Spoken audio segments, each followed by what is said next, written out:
बिस्मिल्लाहिर्रहमानिर्रहीम, अस्सलाम वालेकुम। कैसे हैं आप? उम्मीद करती हूँ आप ठीक होंगे। जी मैं हूँ आयशा, वेलकम करती हूँ मैं देसी तड़का विद आयशा में। तो आज आपके साथ शेयर करूँगी जी मैं मज़ेदार से फ़िश के सालन की रेसिपी। ठीक है, तो यहाँ पे जी हमने फ़िश जो है वो ली है जी, तकरीबन मैंने आधा किलो फ़िश ली है। तो ये जी फ़िश जो है ना, ये बाम फ़िश है।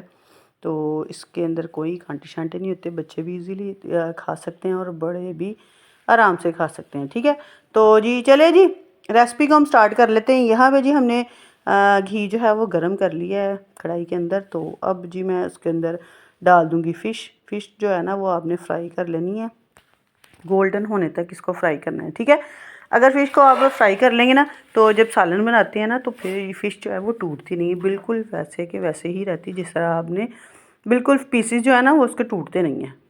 तो इसको जी हमने फ्राई करके तकरीबन 3 से 4 मिनट लगेंगे। तो फ़िश जो है वो हमारी फ्राई हो गई है, तो इसको हम निकालेंगे जी।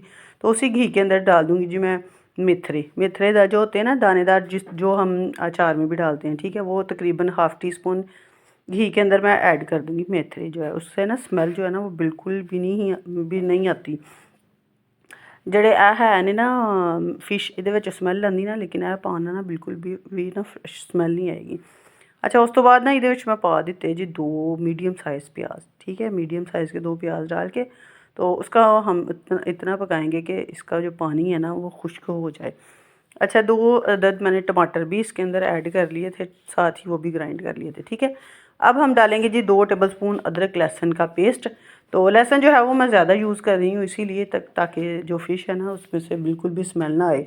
फ़िश जब धोते हैं उस वक्त भी मैं लहसुन का इस्तेमाल करती हूँ, और बाद में भी इसके अंदर लहसुन डालेंगे ताकि बिल्कुल भी फ़िश की ना स्मेल ना आए। ठीक है, तो अब जी मैं इसके अंदर ऐड कर दूँगी जी 1 टीस्पून लाल मिर्च का पाउडर।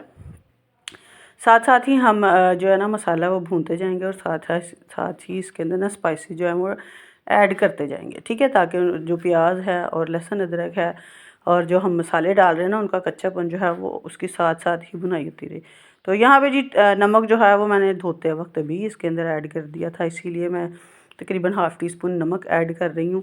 और हल्दी पाउडर जो है वो भी मैं तकरीबन हाफ़ टी स्पून इसके अंदर ऐड कर दूँ। 1 टेबल स्पून मैंने खुश्क धनिया पाउडर जो है वो भी इसके अंदर ऐड कर दिया। अच्छे तरीके से इसकी भुनाई करें कि कोई मसाले आपको बाहर से लेके आने की ज़रूरत नहीं है। तो फ़िश का सालन जो है वो इतना मज़े का बना था ना, बिल्कुल भी इसमें से स्मेल नहीं आ रही थी। तो इसकी बुनाई जो है वो आपने अच्छे तरीके से करनी है ताकि ऑयल जो है ना वो सेपरेट निकल जाए। ठीक है, तो इसके अंदर मैं डाल दूँगी 4 से 5 अदद कटी हुई सब्ज़ मिर्चें। तो इनसे फ्लेवर भी बहुत ही मज़े का आता है। तो चलिए जी, जब तक हम मसाले की बुनाई कर रहे हैं, जिसने मेरे चैनल को सब्सक्राइब नहीं किया, प्लीज़ वो मेरे चैनल को सब्सक्राइब कर दे, बेल आइकन को दबा दे ताकि मेरी हर आने वाली वीडियो को नोटिफिकेशन आपको फ्री देखने को मिले। तो यहाँ पे जी मसाला जो है वो बातों ही बातों में उसकी हो गई है जी भुनाई। तो अब मैंने इसके अंदर ऐड कर दिया जी 1 कप भर के मैंने दही जो है ना वो अच्छे तरीके से उसको बीट कर लिया था।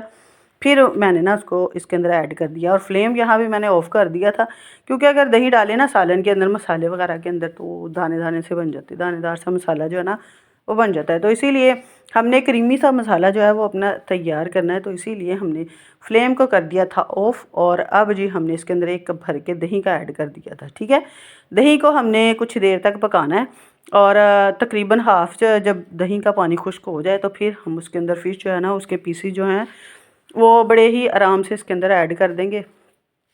3 से 4 मिनट के लिए हमने एक तरफ से इसको पकाना है, और 3 से 4 मिनट के लिए दूसरी तरफ से पकाना है, ताकि फ्लेवर जो है ना वो मसाले का इसके अंदर आराम से आ जाए और मसाले की भुनाई जो है वो भी आराम से हो जाए। यहाँ पे जी इस पोजीशन पे अगर आप चाहें तो इसके अंदर शोरबा लगा लें, वरना मसालेदार जो हमारी फ़िश का सालन है वो हो गया है जी तैयार।